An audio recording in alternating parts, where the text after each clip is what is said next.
ठीक है, तो आइए सबसे पहले देखते हैं चैप्टर हम लोगों का क्या है, बहुपद। ठीक है, थोड़ा सा 9th क्लास से भी हम लोग जानेंगे।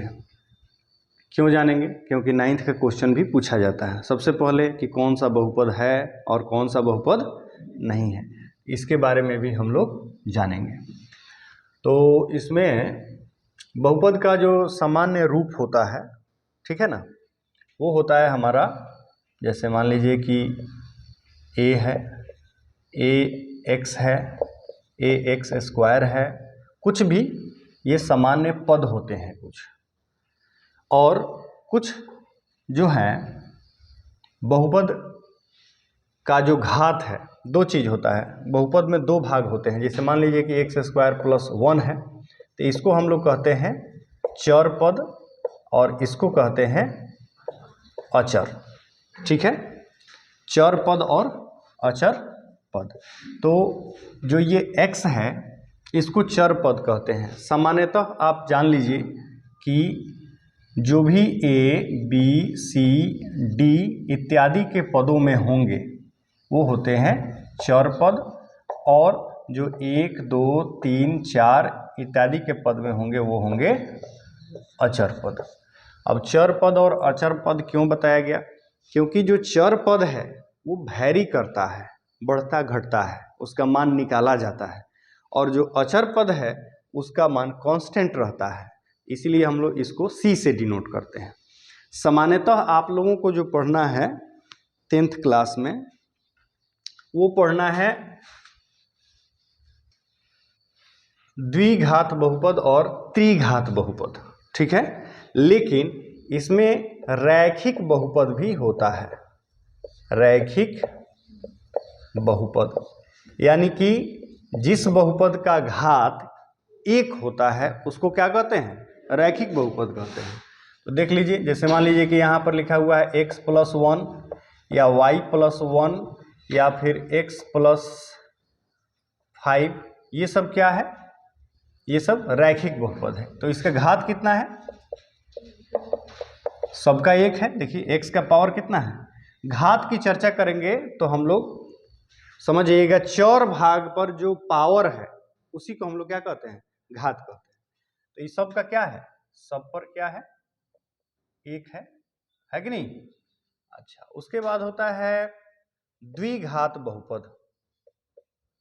द्विघात बहुपद, इसका सामान्य रूप क्या होता है? इसका होता है ax स्क्वायर प्लस bx और प्लस c। क्योंकि ये बहुपद है इसीलिए बराबर में 0 नहीं होगा, नहीं तो ये समीकरण बन जाएगा। ठीक है, समीकरण में जब होता है तो बराबर का चिन्ह रहता है, उसी को हम लोग समीकरण कहते हैं, याद रखेंगे। ठीक है, जैसे मान लीजिए यहाँ दिया हुआ है आपको 3x square plus 5x plus 4, तो यहाँ 3a है, b क्या है? 5 है, और c क्या है? 4 है। जहां याद रखिएगा, जहां a बराबर नहीं होना चाहिए 0, कभी भी a का मान यहाँ 0 नहीं होगा। a यानी कि ये 3 वाला पार्ट, क्योंकि ये 0 होगा तो x स्क्वायर भी 0 बन जाएगा, और घात जो है वो इसका 2 है, इसीलिए द्विघात कहते हैं। ठीक है, और जिस बहुपद के जितने घात होते हैं उतना शून्यक होता है। ठीक है, इसका शून्यकों की संख्या कितना होगा? शून्यकों की संख्या बराबर होगा 2। सामान्यतः हम लोग अल्फा और बीटा मानते हैं। ठीक है, तो इसमें कुछ संबंध भी होता है अल्फा और बीटा में। ए बी सी तो समझ गए, जो एक्स स्क्वायर के साथ रहता है कोफिशिएंट यानी कि गुना में, उसको हम लोग कहते हैं a, और जो x के साथ रहता है वो b, और जो किसी के साथ नहीं रहता है, कांस्टेंट पार्ट होता है, उसको हम लोग कहते हैं c। यहाँ प्लस माइनस हो सकता है, किसी के साथ भी हो सकता है। ठीक है, चलिए अब शून्यकों का योग, शून्यकों का योग यानी कि अल्फा प्लस बीटा बराबर होता है -b/a। ये बात आप लोग जानते हैं। अच्छा, दूसरा होता है शून्यकों का गुणनफल ये होता है c बटा ए बी सी क्या है पता है ना। यहाँ एक्स स्क्वायर के साथ वाला a है, यहाँ x के साथ वाला b है, और जो किसी के साथ नहीं है वो c है। ठीक है, इस पर भी हम लोग देखेंगे, क्वेश्चन देखेंगे आगे चल करके। ये सारे फॉर्मूला तो आप लोग नोट किए होंगे, लिखे हैं ना। चलिए अब आते हैं कुछ हम लोग त्रिघात बहुपद का जो फंक्शन होता है उसके बारे में जानते हैं। तीन घात वाला रिकॉल कर लीजिए एक बार याद रहेगा तो ठीक रहेगा, ठीक है ना। क्योंकि बाद में जब पूछा जाएगा किस टाइप का क्वेश्चन पूछा जाता है, सामान्यतः आप लोग भी कुछ क्वेश्चन पूछ भी कीजिएगा तो उसे भी स्पष्ट हो जाएगा क्या। चलिए, त्रिघात वाला जो बहुपद होता है वो होता है A X cube plus B X square plus C X और प्लस डी होता है ना। और इसके शून्यक, इसका घात कितना है, घात हो गया 3, और ये हो गया मेरा त्रिघात बहुपद। ठीक है, त्रिघात बहुपद, घात कितना हो गया 3, तो शून्यकों की संख्या, शून्यकों की संख्या हो गया 3, संख्या 3 कौन कौन, हम लोग अल्फा बीटा और गामा के रूप में शून्यकों को निकालते हैं। शून्यकों में और इस त्रिघात बहुपद का जो कांस्टेंट पार्ट है, मतलब अचर, ए बी और सी डी में कुछ संबंध होता है। ठीक है, और इसी से क्वेश्चन आपके बिहार बोर्ड में पूछे जाते हैं। तो आप लोग जानते हैं कि alpha plus beta plus gamma बराबर माइनस बी बटा ए होता है ना। माइनस बी कहने का अर्थ यह हुआ कि यहाँ पर जो एक्स स्क्वायर के साथ है उसका कोफिशिएंट वही होता है।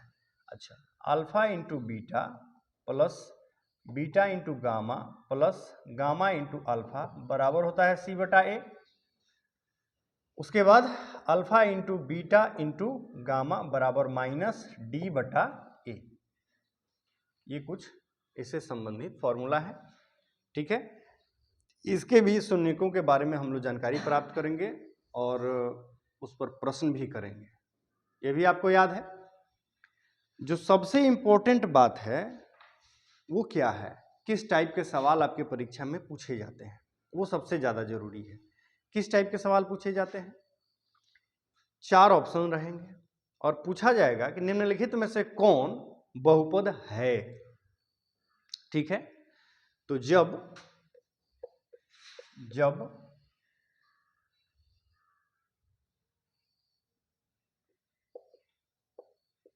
बहुपद का घात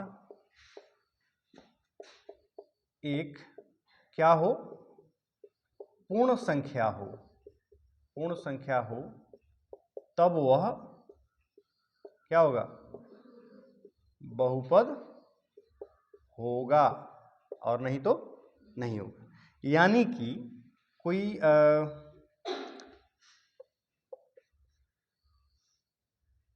दिया हुआ है आपको, मान लीजिए कि x square plus 2 plus root x, मान लीजिए दिया हुआ है, ये एक है ना।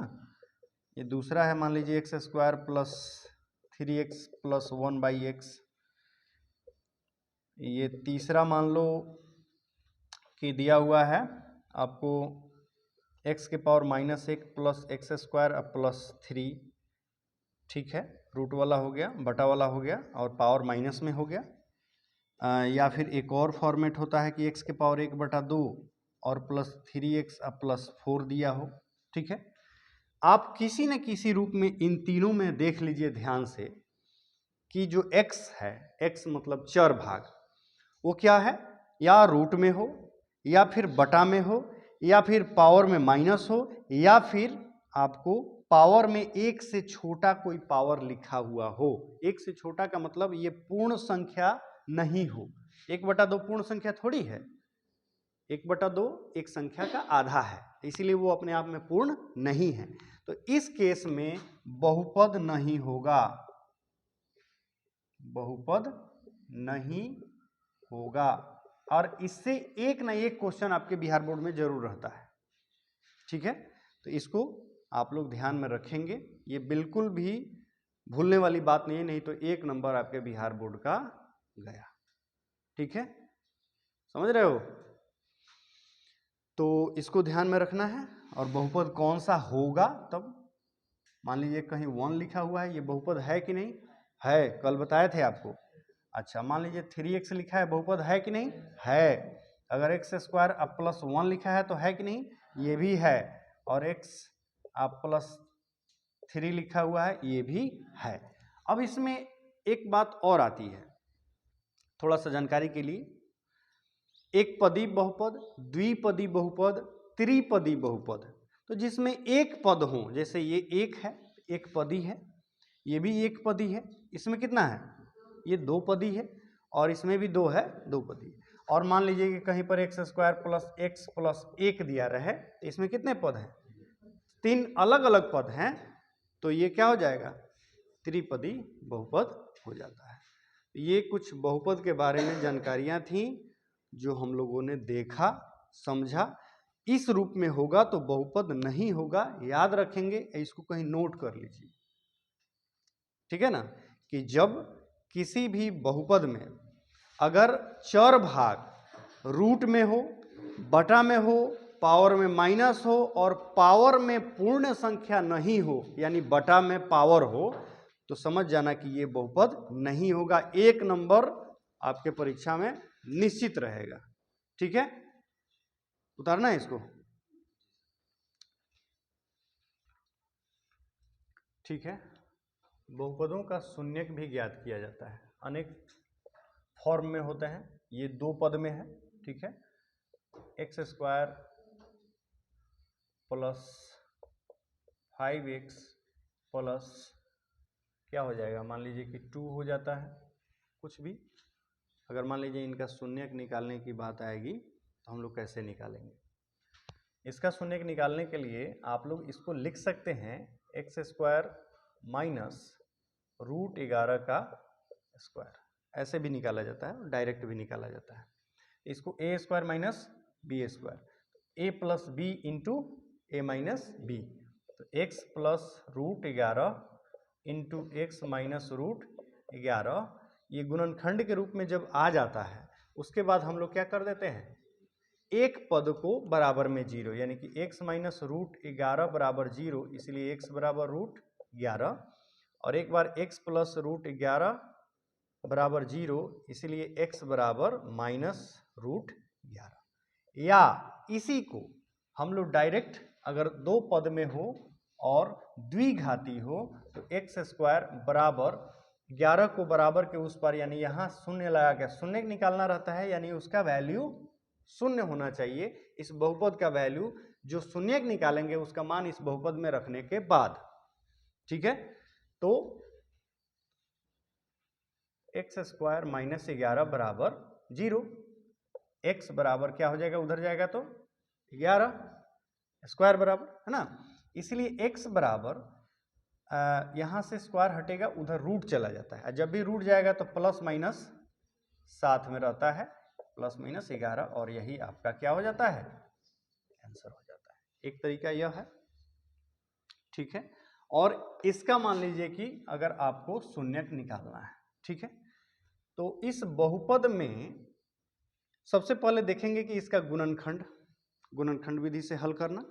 तो गुणनखंड विधि से अगर हल हो जाता है तो अच्छी बात है, टूट जाता है तो ठीक है। कई बार नहीं टूटता है, यानी रूट में होता है या फिर बटा में होता है, तो उसको हम लोग एक फॉर्मूला है शून्यक निकालने का,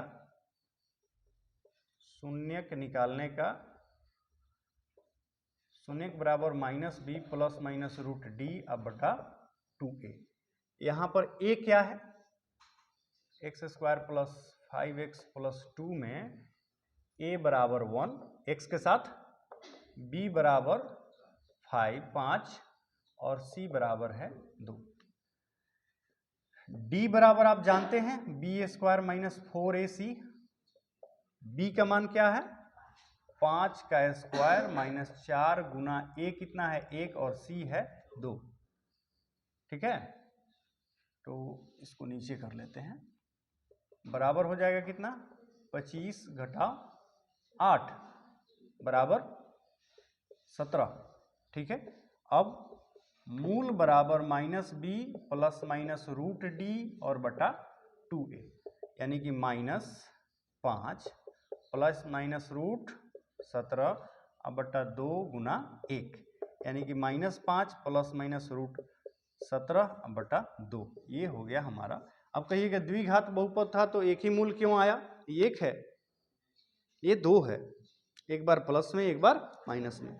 अब यह रूट में आ रहा है, इसीलिए इसका जो गुणनखंड होगा उसको बनाने में परेशानी होती, इसीलिए हम लोग ये विधि लगाए हुए हैं।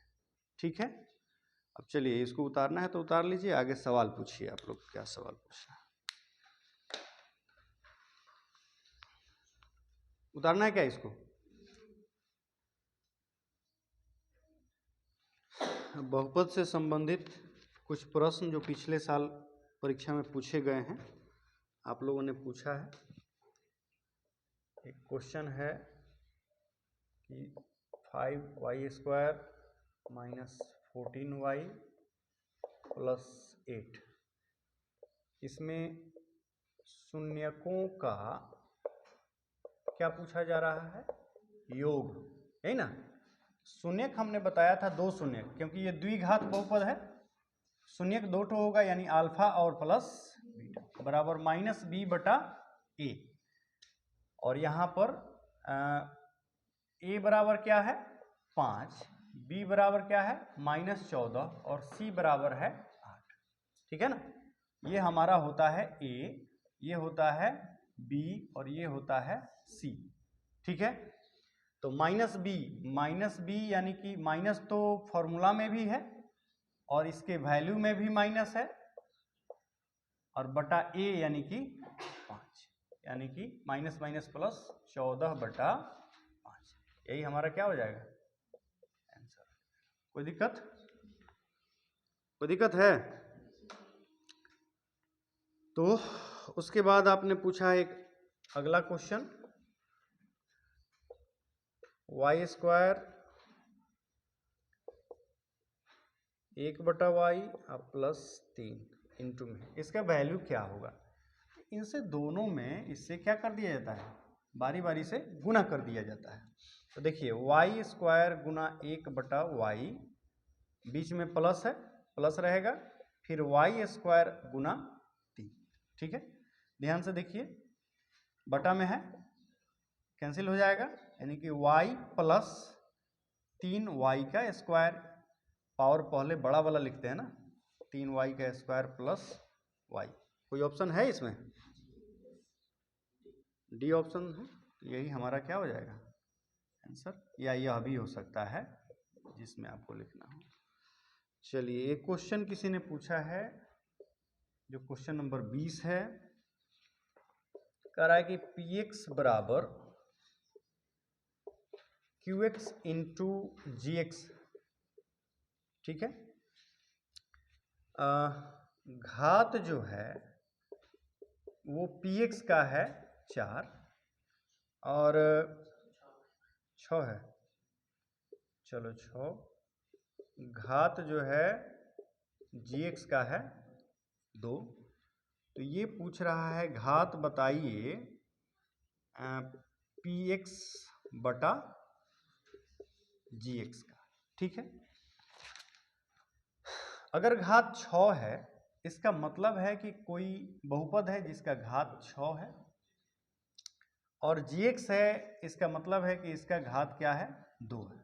ठीक है, डिवीजन मेथड में अलग से भाग दिया जाता है, तो हम इसको डायरेक्ट बटा में लिख के देखते हैं कि x के पावर 6 बटा x के पावर 2 क्या होगा। तो जब भी बहुपद बटा में हो या कोई भी डिजिट सेम बेस बटा में हो तो पावर घटता है, तो क्या हो जाएगा x का पावर 6 माइनस 2 बराबर x के पावर 4, तो यानी घात कितना हो गया हमारा 4।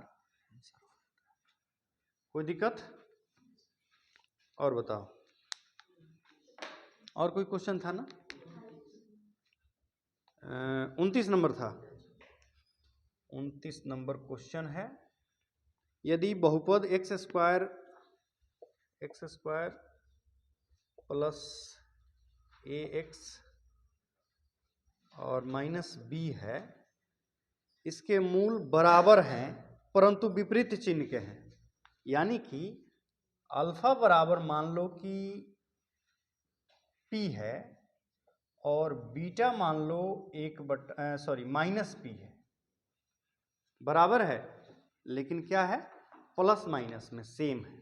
ठीक है, तो ए का मान क्या है, यहां पर क्या निकालना है हमको, ए बराबर कौन सा ए, ये वाला ए। ठीक है, अब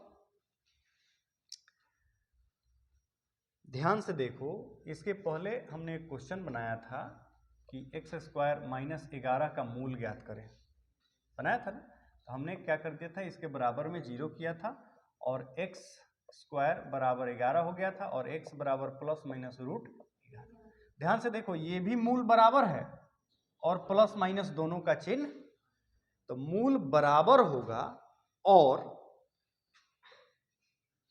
विपरीत चिन्ह का तब होगा जब ये पूरा पक्ष जो है नहीं रहेगा। नहीं रहने का मतलब हुआ कि ये 0 होगा। तो 0 कब होगा, जब a का वैल्यू a बराबर क्या होगा, 0 होगा। यानी a बराबर जब 0 हो जाए तो इसको हल करके देख लो, एक्स स्क्वायर माइनस बी बचा, अब बराबर क्या कर लोगे, यानी एक्स स्क्वायर बराबर हो गया b और x बराबर प्लस माइनस रूट बी आ गया, बराबर और प्लस माइनस दोनों में, यानी कि हमारा a बराबर क्या आ गया, 0 आ गया। आंसर क्या हो जाएगा, 0 हो जाएगा। कोई दिक्कत? एक और क्वेश्चन आपने पूछा था, यदि 2x प्लस वाई बराबर हो 2 के पावर x माइनस वाई और ये बराबर हो रूट 8, तो y बराबर क्या होगा, यही ना है। देखिए, ये जो भी सवाल हम लोग कर रहे हैं, किसी न किसी साल बिहार बोर्ड के एग्जाम में पूछा गया है। ठीक है, इस पर विशेष ध्यान रखेंगे। क्वेश्चन सेम ना हो तो क्या है, उसी पर आधारित क्वेश्चन रिपीट करता है। ठीक है, अब ध्यान से देखिए, ये दोनों का बेस यानी ये 2 के पावर वाले हैं, है ना। जब बेस बराबर हो तो पावर भी बराबर होता है। तो हमको कोई प्रयास करें ताकि रूट 8 जो है 2 बेस के रूप में आ जाए। ठीक है, 2 आधार वाला आ जाए। तो 2x प्लस वाई 2 के पावर x माइनस वाई बराबर, इसको क्या लिख सकते हैं, 2 रूट 2 लिख सकते हैं। ठीक है, और यहां से थोड़ा सा समझ लो कि 2 रूट 2 बराबर 2 के पावर 1 इंटू 2 के पावर 1 बटा 2 होगा। ये रूट 2 का मतलब होता है, यानी रूट में कोई भी संख्या है उसका मतलब है उसका पावर 1 बटा 2। ठीक है, अब देखो, ये बेस दोनों सेम हो गया 2 और इसका पावर क्या हो जाता है, जुट जाता है, 1 प्लस 1 बटा 2, यानी 2 के पावर 2 एकम 2 1 3 बटा 2। तो यहाँ पर हम लिख सकते हैं कि 2 के पावर x प्लस वाई बराबर 2 के पावर x माइनस वाई बराबर 2 के पावर 3 बटा 2। कोई दिक्कत? यानी कि एक बार x प्लस वाई बराबर 3 बटा 2, x प्लस वाई बराबर 3 बटा लिख सकते हैं, और एक बार x माइनस वाई बराबर भी 3 बटा 2 लिख सकते हैं। अब क्या करेंगे हम लोग कि अगर इसको इक्वेशन 1 है, इसको 2 मान लिया जाए और 1 प्लस 2 से लिखते हैं, इसको क्या हो जाएगा, x प्लस वाई बटा x माइनस वाई बराबर 3 बटा 2 बराबर 3 बटा 2 कैंसिल हो जाएगा। 2x बराबर कितना हो जाएगा, 3 3 6 बाई 2, यानी कि 2x बराबर 3, x बराबर 3 माइनस 3/2। अब ध्यान से देखो, पूछोगे कि हमने तो पूछा था y का मान, आप निकाल दिए x का मान। अब x प्लस वाई बराबर 3/2 है और x का अकेले मान 3/2 है, तो y का मान क्या है बताओ? एक कैसे होगा? 0 ना होगा। रख लो ना समीकरण 1 में x का मान रखने पर, यानी कि यहाँ पर समीकरण 1 से यहाँ देखो x के जगह पर 3/2 लिख दें, अब प्लस y बराबर 3/2 लिख दिए। अब देखो y बराबर 3/2 घटाओ 3/2 बराबर क्या हो गया? यही हमारा